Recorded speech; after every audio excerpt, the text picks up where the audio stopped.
It's such a good feeling to know you're alive. It's such a happy feeling. You're growing inside, and when you wake up ready to say, I think I'll make a snappy new day. Welcome to Book Time with Ryan. I'm Ryan, and today I'll be talking about The Good Neighbor, The Life and Work of Fred Rogers by Maxwell King. I hope you know who Fred Rogers is. Mr. Rogers from Mr. Rogers' Neighborhood. Now, if you're not in the U.S., you may be excused for not knowing about Mr. Rogers' Neighborhood. But if you've been alive for the last 70 years, minus maybe the last 10 to 20 years, there's a good chance you saw Mr. Rogers on TV. Mr. Rogers, Fred Rogers, is from, or was from, he died in 2003. I'm sorry, I'm sick too, so my voice is a little... Mr. Rogers from Latrobe, Pennsylvania. It's in western Pennsylvania, just outside of Pittsburgh by about an hour, I guess. I don't think I've been there, but in the 50s, he got into child education, early child education, kind of at the dawn of real mass use of television. And in a relatively quick amount of time, I think relatively quickly, he became a huge success. But there were steps in that process. Fred Rogers came from a well-off family in Pennsylvania. Had some difficulty growing up. I think just some of the challenges of being a shy boy growing up, and being in a town that has a lot of workers, and then being from that rich family. But at some point, he got into really teaching children, ministering to children. He was a Presbyterian minister, which he went through divinity school while he was producing TV. He started off his career at NBC in New York, and then quickly, after a year or two, moved over to WQED in Pittsburgh. This was the start of a publicly funded TV station, which eventually became part of PBS. He had a show originally called Children's Corner with somebody named Josie Carey.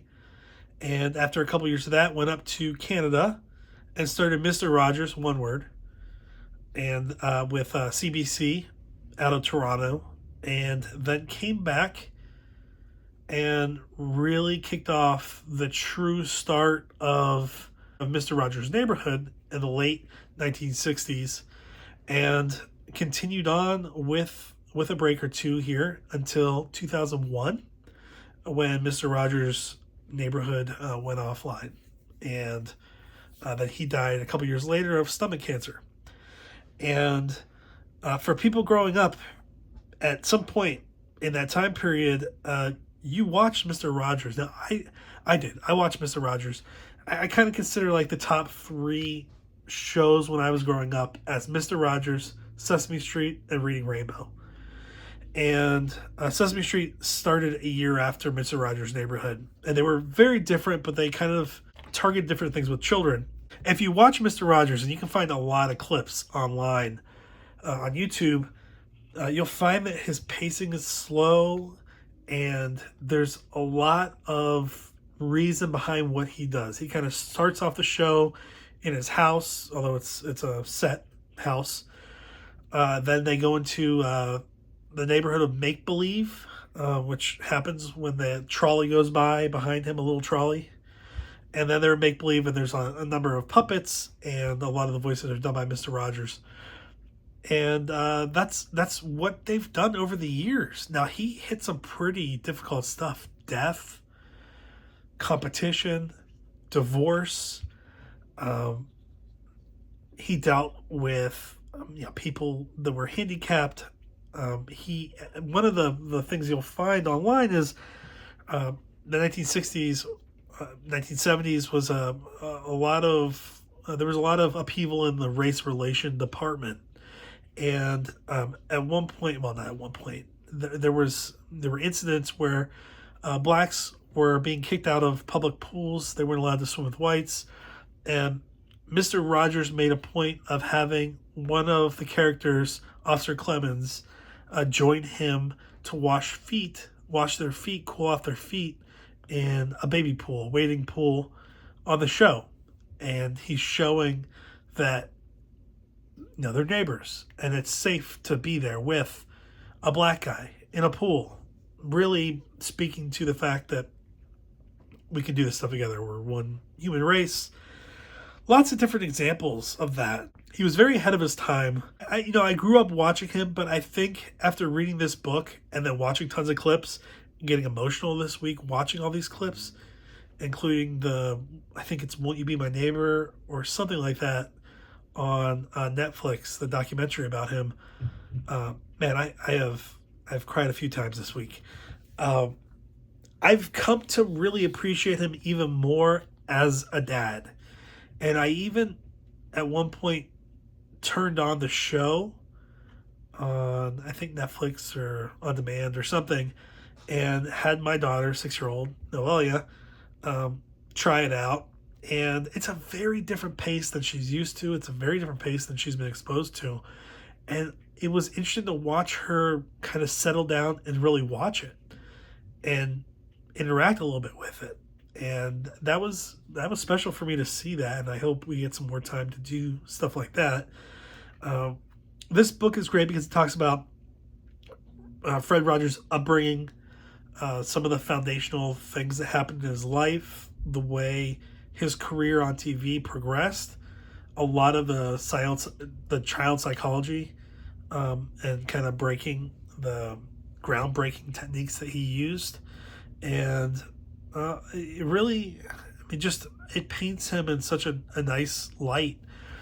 Now, I think a lot of people would say, is he really that nice? And when you watch TV, if you watch the shows with him in it, you kind of say, is it a show? And that's a reoccurring question that people would ask his friends and his coworkers, the crew from the show.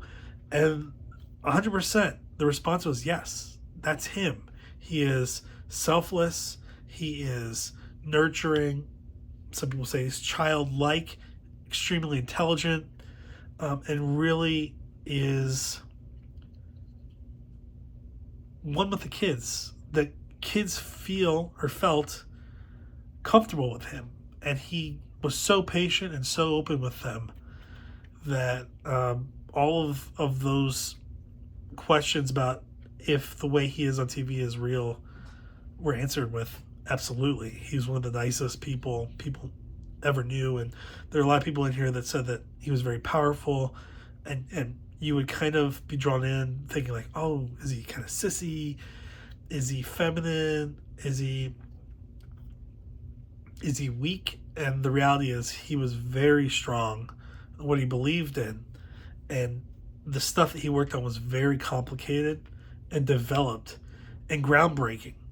And I consider him to be kind of the king of children's television.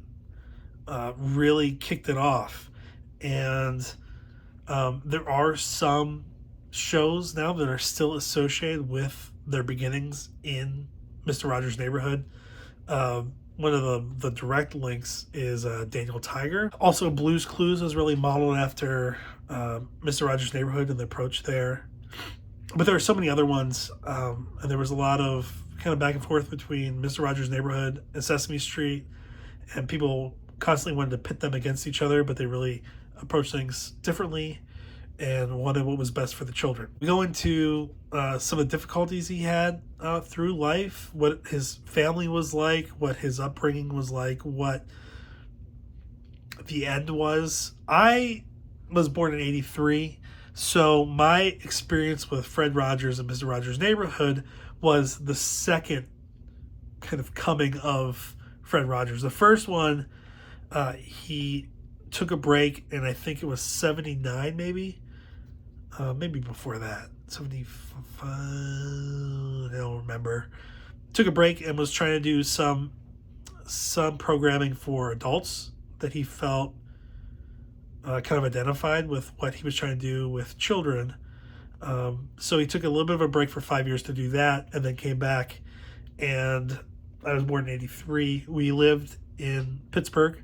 We lived in Squirrel Hill, a couple blocks over from where Mr. Rogers lived in real life. And it's funny, this talks about how he had a sweet tooth and how he liked this kind of pudding, but also Baskin Robbins ice cream. And my mom talks to me about running into him at Baskin Robbins in Squirrel Hill when I was a baby. So that's kind of a neat connection there. I was so excited to read this, and it really drove home a lot of what I hoped was true about Fred Rogers.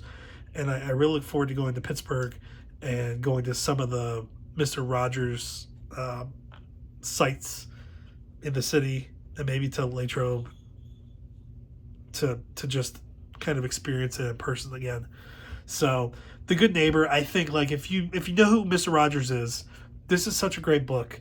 And if you're anywhere near my age, or even a little bit, it could be quite a bit older, this is such a great book to take you back in time.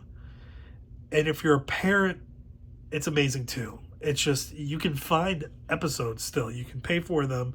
There's still materials done through the organizations that were set up for him or by him over the years.